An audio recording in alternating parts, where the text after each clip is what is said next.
Bonsoir, au menu de cette édition, la création prochaine d'une force africaine d'intervention rapide. L'idée a été soumise au sommet de l'Union africaine ce lundi. Le chef de l'État, professeur Alpha Condé, a pris part à ces travaux. C'est parti pour le BEPC. Les 52 000 candidats de Conakry et tous les autres du pays ont planché sur les épreuves de rédaction et d'histoire, des examens nationaux placés sous le signe de la rigueur. Les jeunes du Fouta Djallon résidant à Kissidougou soutiennent les actions de développement du président de la République, professeur Alpha Condé. Ces jeunes ont exprimé leur soutien au ministre délégué au budget. On en parle dans cette édition. Voilà pour les titres. Madame, Monsieur, bonsoir. Tout d'abord, ce décret portant nomination des membres du gouvernement. Le président de la République décrète. Article 1er. Monsieur Madifi Ndiané, contrôleur général de police, ambassadeur de la République de Guinée au Sénégal, est nommé ministre de la Sécurité et de la Protection civile en remplacement de Monsieur Mouramani Sissé, appelé à d'autres fonctions. Article 2. Le présent décret qui prend effet à compter de sa date de signature sera enregistré et publié au journal officiel de la République de Guinée. Conakry, 27 mai 2013, signé professeur Alpha Condé. Cet autre décret portant nomination des ministres conseillers à la présidence de la République. Le président de la République décrète. Article 1er. Monsieur Mouramani Sissé, précédemment ministre de la Sécurité, de la Protection civile et de la réforme des services de sécurité, est nommé ministre conseiller à la présidence de la République chargé de la réforme du secteur de sécurité. Article 2. Le présent décret qui prend effet à partir de sa date de signature sera enregistré et publié au journal officiel de la République de Guinée. Conakry, 27 mai 2013, signé professeur Alpha Condé. Panafricanisme et renaissance africaine, voilà le thème du sommet de l'Union africaine ce lundi à Addis Abeba. Le chef de l'État, professeur Alpha Condé, a pris part à ces travaux qui marquent le cinquantenaire de l'Organisation de l'Unité africaine. À l'ordre du jour, la création prochaine d'une force de réaction rapide à l'échelle africaine. Le compte rendu de Sanassi Keita. La célébration des 50 ans d'existence de l'Organisation de l'Unité africaine, aujourd'hui l'Union africaine, a été une occasion pour l'ensemble des dirigeants du continent de jeter un regard sur le chemin parcouru et de tracer la voie à suivre au cours des 5 prochaines décennies. Nombreux sont les pays africains qui ont fait des progrès satisfaisants durant les dernières décennies dans la construction d'États capables faisant de l'Afrique le continent de l'avenir. Mais beaucoup d'efforts restent encore à faire dans le maintien et la consolidation de la paix, de la sécurité, de la démocratisation, du développement et de l'état de droit. Justement, c'est dans ce sillage que ce 21e sommet des chefs d'État et de gouvernement de l'Union africaine s'est engagé dans un programme de revitalisation sociale, économique et politique de l'Afrique. Programme qui permettra sans nul doute de jeter un pont entre le passé, le présent et l'avenir et de déterminer en même temps l'héritage qui sera légué aux générations futures dans l'option d'accélérer l'intégration et le développement du continent. Cette année 2013 a été donc consacrée à la célébration du 50e anniversaire de l'Organisation de l'Unité africaine, une organisation qui vise à promouvoir une Afrique intégrée et prospère. Cette 21e session des chefs d'État et de gouvernement de l'Unité africaine a eu pour thème Panafricanisme et Renaissance africaine, thème qui coïncide avec le 50e anniversaire de l'Organisation de l'Unité africaine. Avec ces thèmes, il a été question surtout de mettre un accent particulier sur les différentes étapes du parcours de l'Organisation de l'Unité africaine, les réalisations et les défis relevés jusqu'à la naissance de l'Union africaine dans un contexte mondial en pleine mutation. Les enseignements tirés de l'Union africaine après 50 ans d'existence, débouchant sur un programme d'action pour l'Afrique à l'horizon 2063. En effet, la célébration de ces 50 ans d'existence de l'Organisation de l'Unité africaine et le thème Panafricanisme et Renaissance africaine donne au continent une occasion exceptionnelle de réfléchir non seulement sur ses réalisations et ses perspectives, mais également de se pencher sur les défis auxquels il continue d'être confronté en matière d'intégration, de développement socio-économique et politique. La contribution de la Guinée, représentée ici par le président de la République, professeur Alpha Condé, sur ces chapitres doit être connue de tous, en ce sens que notre pays a été l'un des rares d'Afrique à indiquer dans sa constitution qu'elle ne jurait totalement de son indépendance que lorsque tous les pays africains seraient indépendants. En outre, il convient de noter le soutien que la Guinée a apporté au mouvement de libération nationale sur le continent, notamment en Guinée-Bissau, au Cap-Vert, en Angola, au Congo-Kinshasa, ainsi que des efforts déployés sur le plan diplomatique pour la reconnaissance internationale de ces mouvements de lutte. Pionnière des indépendances, membre fondateur de l'Organisation de l'Unité africaine et chantre du panafricanisme, la Guinée a payé un lourd tribut pour l'affirmation de la personnalité africaine et de l'Union africaine. La participation de la Guinée à ce 21e sommet et à la fête anniversaire de l'Organisation de l'Unité africaine a été exceptionnelle par la qualité des interventions du chef de l'État, professeur Alpha Condé. En marge des travaux de ce sommet de l'Union africaine, le chef de l'État s'est entretenu avec plusieurs hautes personnalités, notamment Dilma Rousseff. C'est la présidente du Brésil. Il a été question de renforcer l'axe de coopération Conakry-Brasilia. Le point avec Sanassi Keita.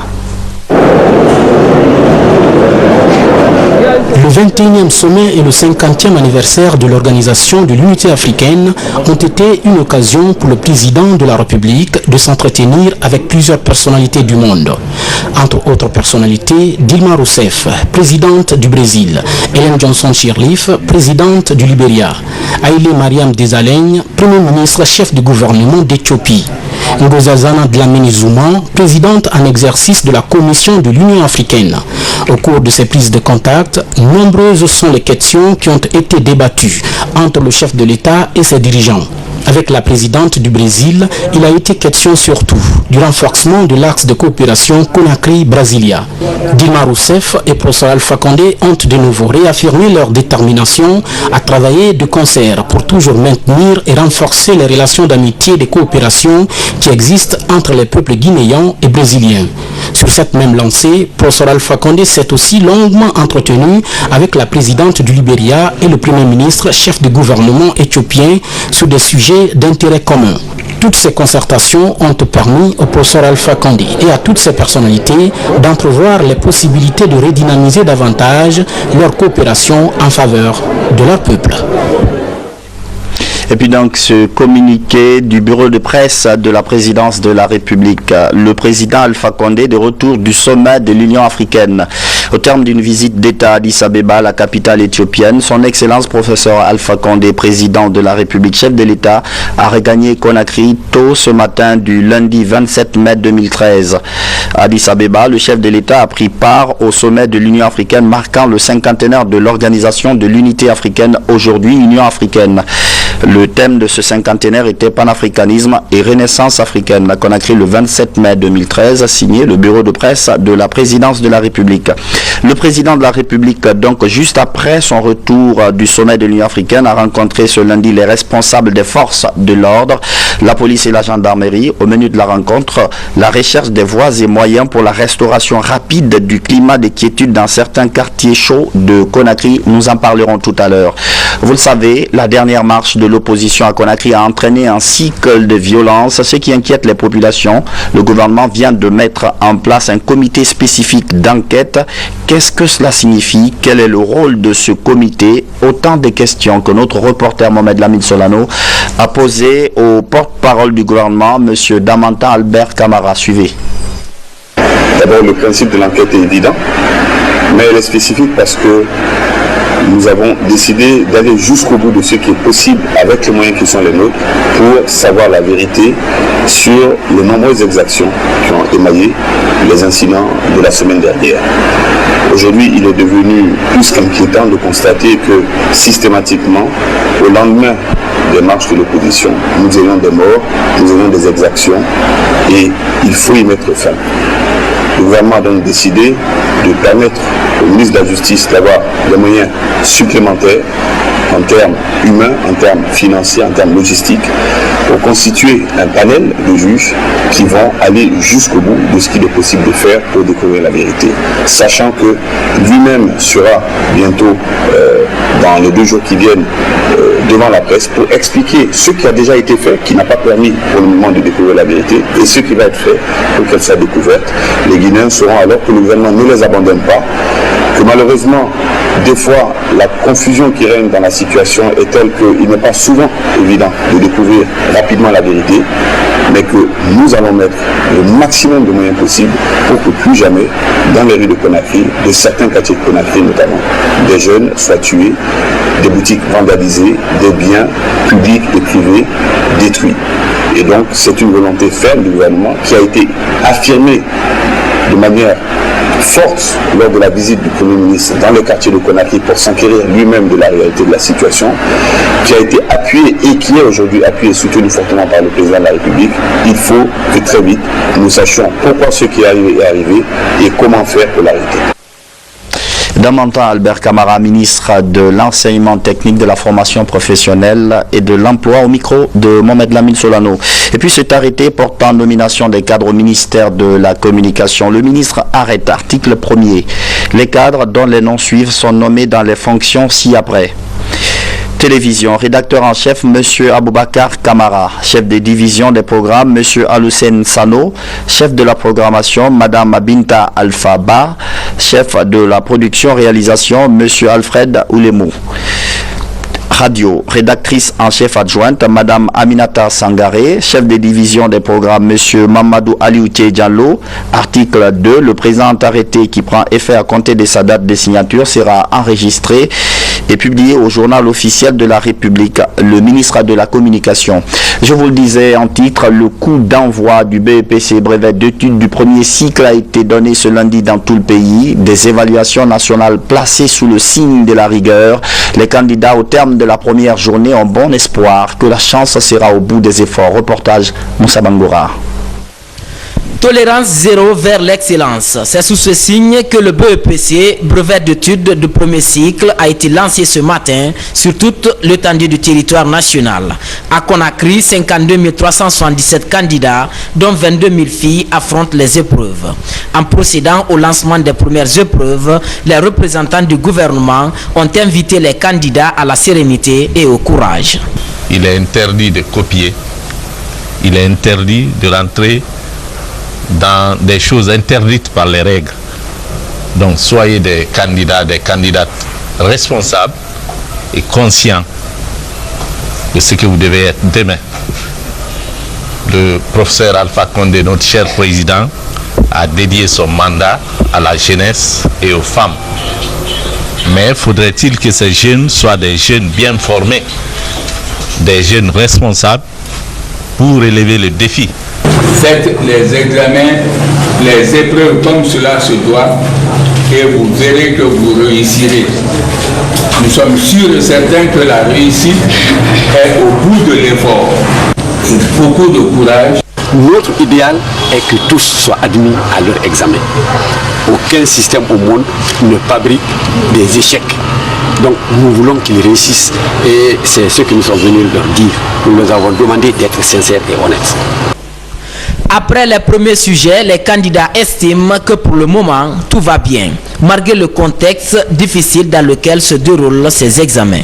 Vu ce sujet, je suis un peu nerveuse parce que ça parle de l'école et puis de la drogue.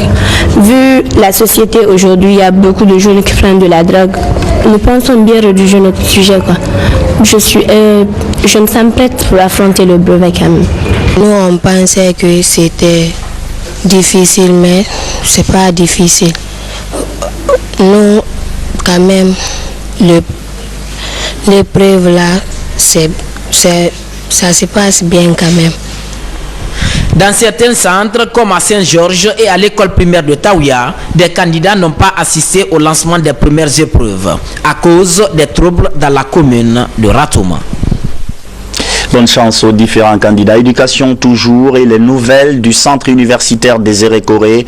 Le ministre de l'enseignement supérieur entre d'une tournée dans la localité. Au menu de ce périple qu'il a également conduit à Farana, les conditions d'études et surtout comment les améliorer. Sur les pas du ministre, notre reporter Francis Collier.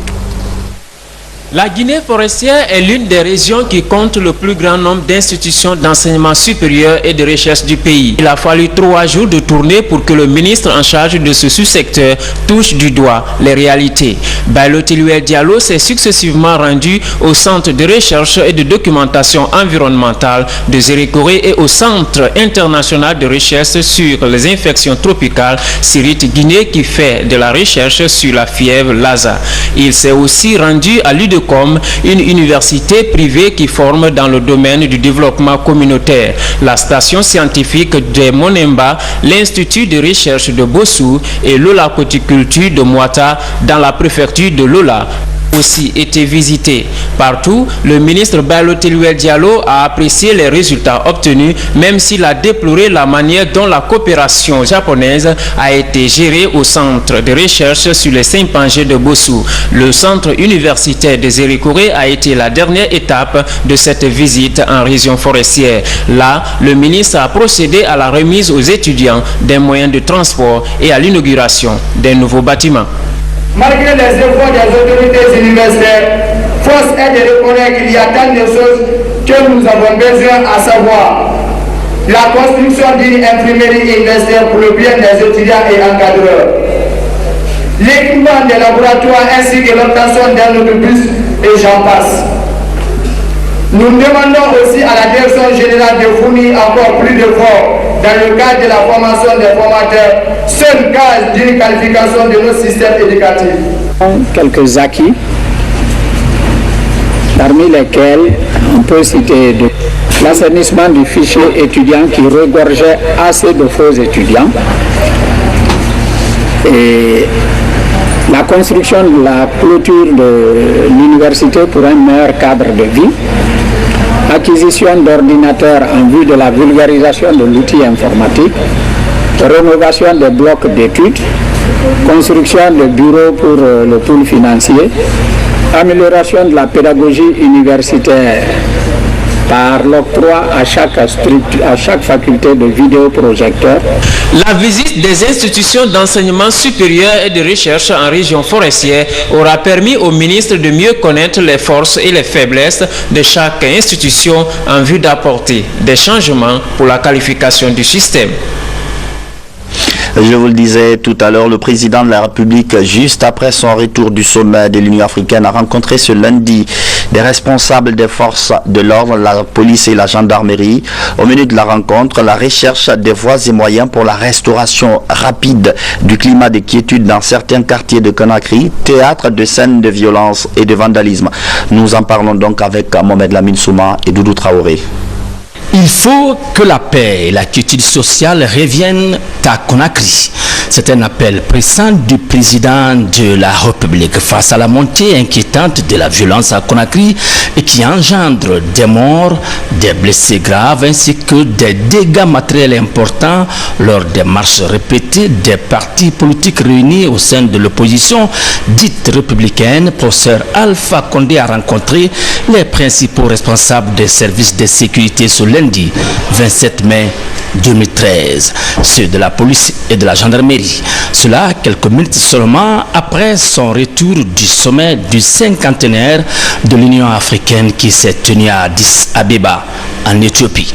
Objectif, trouver des voies et moyens pour mettre fin à ces violences qui mettent en péril la vie des paisibles citoyens, entravent la liberté de circuler paisiblement à Conakry et n'honorent pas la jeune démocratie guinéenne. Au point qu'aujourd'hui, c'est l'unité même de la nation guinéenne qui est en danger. Selon cet officier de la gendarmerie nationale, sur le terrain, les forces de l'ordre privilégient le dialogue, mais les manifestants s'y opposent par la violence. Il sollicite auprès du gouvernement l'interdiction de la détention du fusil calibre 12 dans la région de Conakry. En ce qui concerne les manifestations des derniers jours, nous sommes allés sur le terrain avec l'esprit de ne même pas faire usage d'abord dans un premier temps des gaz lacrymogènes. Nous avons privilégié le dialogue. C'est comme ça que nous avons reçu au niveau de COSA certains sages et des responsables des localités. Pendant que les forces de sécurité, les responsables étaient en entretien avec ces sages et ces responsables locaux, les manifestants armés de manchettes, de cailloux encerclent les forces de l'ordre. On était dans l'obligation d'utiliser les gaz lacrymogènes pour les repousser. Ensuite, Monsieur le Président, avec votre permission toujours, on aurait souhaité obtenir, ne serait-ce que pour la région de Conakry, l'interdiction de la détention des fusils de calibre 12. Selon le directeur des unités d'intervention de la police, les blessés par balle ne sont pas du fait des services de sécurité. Je sais que ça ne vous plaît pas ce que vous entendez, ce que vous voyez, mais je peux vous rassurer que les blessés par balle ne proviennent pas de nous. C'est vigile. Le maintien d'ordre, c'est de 7h jusqu'à 18h, voire 19h. Mais de 20h, 21h, 22h, on ne peut plus faire le maintien d'ordre parce qu'on ne sait pas. Il fait obscur, on ne sait pas d'où vient le caillou. Je voudrais que vous nous aidiez. Ce n'est pas tout qu'on a créé. C'est le baril de flanc, voire jusqu'à Koza. Pourquoi cette zone-là se comporte comme ça? Et les gars, par endroit, ont des armes. Tout récemment, la police a découvert un PMK, des grenades, plus tant d'autres, des armes de guerre dans le plafond des civils.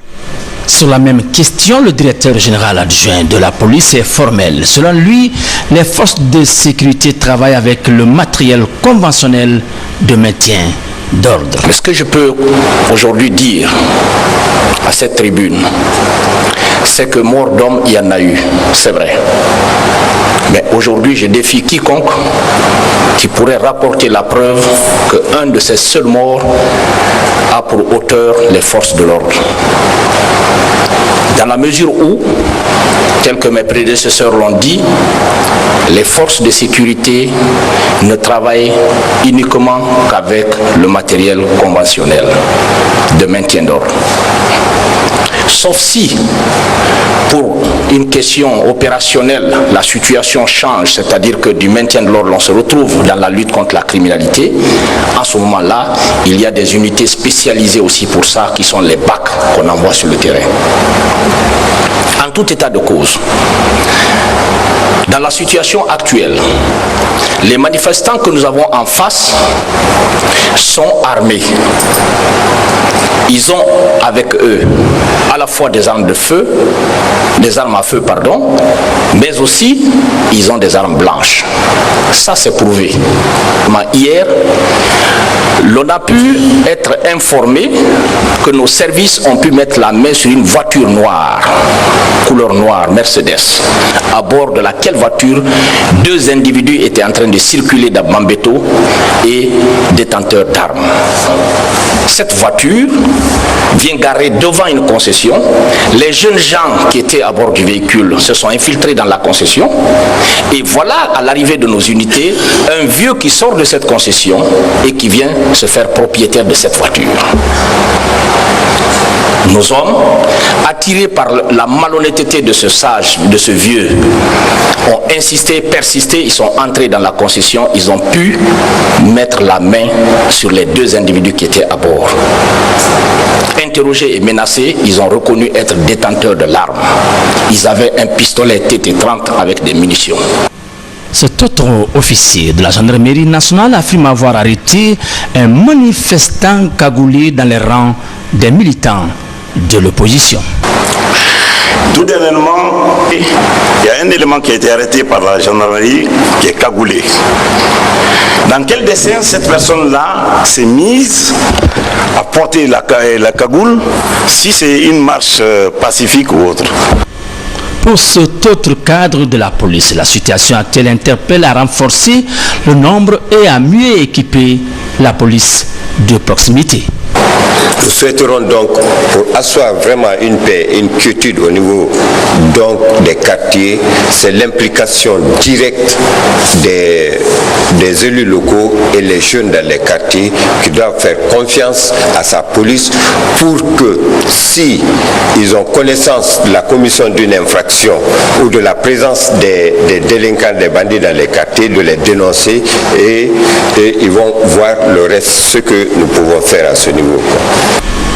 Très préoccupé par ces scènes de violence dans certains quartiers de Conakry et les conséquences que cela engendre, le président de la République a informé de la mise en place très rapide d'une commission nationale de lutte contre les violences d'une part et la mise en œuvre d'une commission nationale d'enquête d'autre part.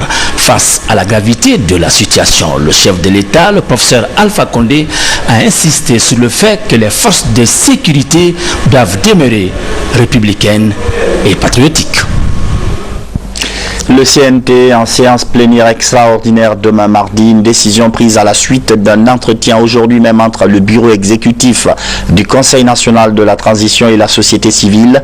Au menu des travaux de demain donc, les violences qui ont éclaté récemment dans certains quartiers de Conakry. Le CNT précise que la présence de tous les conseillers à cette plénière est vivement demandée. Troisième titre de l'actualité ce soir, les jeunes ressortissants du Fouta qui vivent à Kissidougou étaient mobilisés récemment pour exprimer leur adhésion au programme de développement du chef de l'État, professeur Alpha Condé. Ces jeunes ont fait part de leur soutien lors d'un entretien avec le ministre délégué au budget. Le point avec François Marat. Ce baptême de feu de l'association des jeunes du Fouta pour le soutien aux actions du président de la République a mobilisé tous les jeunes du Fouta résidant à Kissidougou sans distinction aucune. Cette structure se fixe comme objectif principal la consolidation de la paix, l'unité nationale, la cohésion pacifique entre les fils de Kissi Farmaya. C'est pourquoi les autorités ont exprimé leur gratitude à l'endroit de cette association. Je les chante souvent, surtout leur papa. Parce que quand ils sont à Kissidougou, ils disent que nous sommes Nana Goto Baba Didi. Donc si nous sommes Nana Goto Baba Didi, ils sont à Kissidougou ici, ils sont chez eux, comme nous sommes chez eux, chez nous à Fouta. Je remercie tout le monde. Au cours de ce baptême de feu, les communicateurs traditionnels Peul et Malinké ont véhiculé des messages de paix et d'unité nationale, comme pour dire que la Guinée est une famille. Une démarche saluée par le président de cette association. Nous, jeunes de Fouta résidant à Kissidougou, nous inscrivons dans une logique, dans une dynamique d'accompagner le président de la République, le professeur Alpha Condé, pour la réalisation de son ambitieux projet de société au bénéfice de la population guinéenne. Jeunes de Fouta résidant à Kissidougou, décidons de ne plus accepter la manipulation, de participer activement au développement socio-économique de notre pays à travers des activités de sensibilisation, d'assainissement, de reboisement et de formation. À propos, le ministre délégué au budget a rappelé le métissage profond des populations guinéennes, ce qui condamne les Guinéens à vivre ensemble. Ce qu'on a vécu cet après-midi à Kissidougou nous démontre qu'il n'y a pas de jeunes ressortissants du Fouta à Kissidougou. Il n'y a pas de Kissiens à Kissidougou. Il n'y a pas de Kouranko à Kissidougou. Il n'y a que le ressortissant de Kissidougou à Kissidougou. Il n'y a ni Peul, ni Soussou, ni Kouranko, ni Malinké, ni Guerzé, mais il n'y a que Kissidouka. La remise des satisfecits et la prestation des artistes mobilisés pour la circonstance ont mis fin à ce baptême de feu. Santé, l'événement, c'est la fin de la campagne de vaccination contre la poliomyélite accompagnée de vitamine A et de mébendazole. La Guinée avait synchronisé la tenue de cette campagne avec des pays de la sous-région. L'objectif est de réduire les cas de paralysie et de cécité chez les enfants. Diana Yansane. La vaccination est un droit pour l'enfant et un devoir pour les parents. C'est avec ce slogan qu'il a été lancé le deuxième tour des journées nationales de vaccination contre la poliomyélite, accompagné de la vitamine A et des déparasitants. Plus de 5 milliards de francs guinéens ont été débloqués par le gouvernement guinéen, l'UNICEF, l'OMS et le Rotary Club International pour éviter la paralysie, la cécité, les parasites chez tous les enfants guinéens de 0 à 5 ans. La présente vaccination qui nous réunit a principalement deux objectifs.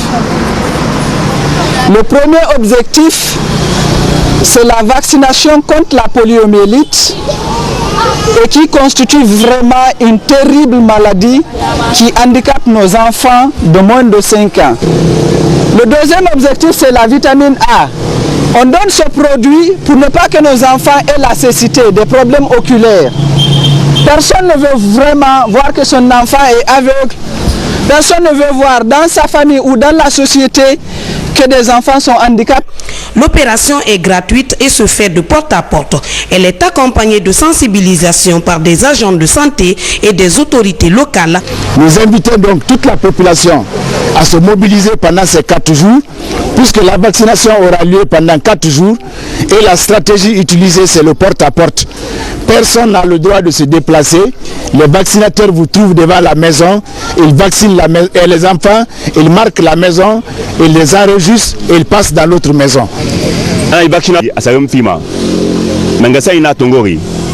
En charge. Donc, on va dire afindi chef de famille raba afindi dingue raba obi ngati o hade ramini o hade masing boltimebe alko di rabo. La campagne devrait prendre 3 jours et se fait simultanément dans les pays de la sous-région. Une manière d'éradiquer complètement ce fléau de notre vie quotidienne. Santé encore, la gratuité de la césarienne, comment elle est appliquée dans le pays profond. C'est vrai que le manque d'équipement compliquait tout, mais cette barrière est en voie d'être levée. Le gouvernement a convoyé ce matin des kits aux structures sanitaires de l'arrière-pays. Premier bénéficiaire, les hôpitaux de Boké et Zérékoré. Ce n'est qu'un début. Sori Dekera. Dans ces camions, des kits de césarienne et d'accouchement. C'est un geste du gouvernement de la Troisième République qui s'inscrit dans l'optique de la gratuité des soins obstétricaux en vigueur dans notre pays depuis 2011. Les régions de Boké et de Zérékoré sont les bénéficiaires de ces premiers convois. L'exécution de la mission qui nous a été confiée, il s'agit de la réception des produits, le stockage et le reconditionnement de la distribution. J'ai le plaisir de vous informer que les médicaments pour la gratuité de l'accouchement pour la région de Zérékoré est prêt et ces médicaments vont être transportés par ce camion-là et les médicaments pour Gawal Koundara et Boké seront dans cet autre camion. Merci de nous avoir fait confiance et on a le plaisir de vous rassurer que toutes les préfectures de Guinée auront leur kit pour la gratuité de l'accouchement. Attachant de prix à cette opération, le département de tutelle souhaite l'implication de tous les acteurs concernés en vue d'une utilisation efficiente de ces kits au service exclusif des ayants droit que sont les femmes enceintes et les nouveau-nés. Chaque année, le gouvernement débourse près de 43 à 53 milliards de francs guinéens pour assurer cette gratuité qui coûte extrêmement cher au gouvernement. Et je crois que tous les gouverneurs et les préfets, n'est-ce pas, ont un droit de regard sur l'utilisation, n'est-ce pas, de ces kits au niveau, n'est-ce pas, des hôpitaux et des centres de santé. En attendant les autres régions, les autorités sanitaires de Boké et de Zérékoré s'apprêtent à recevoir leurs kits dans les prochains jours à bord de ces camions. C'est des communiqués. Tout d'abord, c'est lui du report de la journée internationale de lutte contre la fistule obstétricale. Le ministère de la Santé et de l'Hygiène publique porte à la connaissance du personnel de santé, des partenaires techniques et financiers, des ONG, des élus locaux, des associations et groupements féminins et des représentants du corps diplomatique accrédité en Guinée que la célébration de la journée internationale de lutte contre la fistule obstétricale, initialement prévue le jeudi 23 mai 2013, est reportée au mardi 28 mai 2013 au Palais du Peuple à 8 heures précises. Et puis le gouvernement guinéen, à travers les ministères de la Santé et de l'Hygiène publique, des Affaires sociales, de la promotion féminine et de l'enfance, en collaboration avec ses partenaires au développement, organise la célébration de la Journée internationale de lutte contre la fistule obstétricale le mardi 28 mai 2013 au Palais du Peuple. Ce grand événement sera placé sous la présidence d'honneur de la première dame de la République, Madame Condé Adjadjene. Ensemble, soutenons les efforts pour éliminer les fistules obstétricales en Guinée. La 9e nuit des femmes de la femme guinéenne, c'était vendredi dernier, un événement organisé chaque année par Numa Magazine pour récompenser le dynamisme des femmes de Guinée, mais également une rencontre de partage d'expériences sur le leadership féminin. Kernoma Roufba, Marietouba. 9e nuit de la femme guinéenne. La cérémonie s'ouvre par une minute de silence en hommage à la femme de l'année 2011, Oumou Kirameba, décédée il y a quelques mois. Dédiée cette année à l'illustre disparu, cette nuit de la consécration féminine a mobilisé les femmes venues de différents secteurs d'activité de la Guinée et des pays voisins. Objectif, faire connaître leurs activités et partager leur sens de leadership. Oumou Kirameba a été élue femme de l'année 2011 par vous, mais maman en or de notre vie. Elle voulait à tout prix que le travail de la femme guinéenne soit reconnu et disait toujours que la voie difficile était la meilleure car c'est en se battant que la victoire est méritée. Le gouvernement réaffirme son soutien à l'initiative de Numa Magazine, une agence de communication acquise à la cause de la femme guinéenne. Placée cette année sous le signe du renforcement de la paix et de l'unité nationale dans notre pays, cette grande nuit de la femme guinéenne m'offre l'opportunité d'adresser mes sincères félicitations à la rédaction de Numa Magazine et au groupe Numa Communication pour cette heureuse initiative qui cadre parfaitement avec le programme du gouvernement de la Troisième République du professeur Alpha Condé.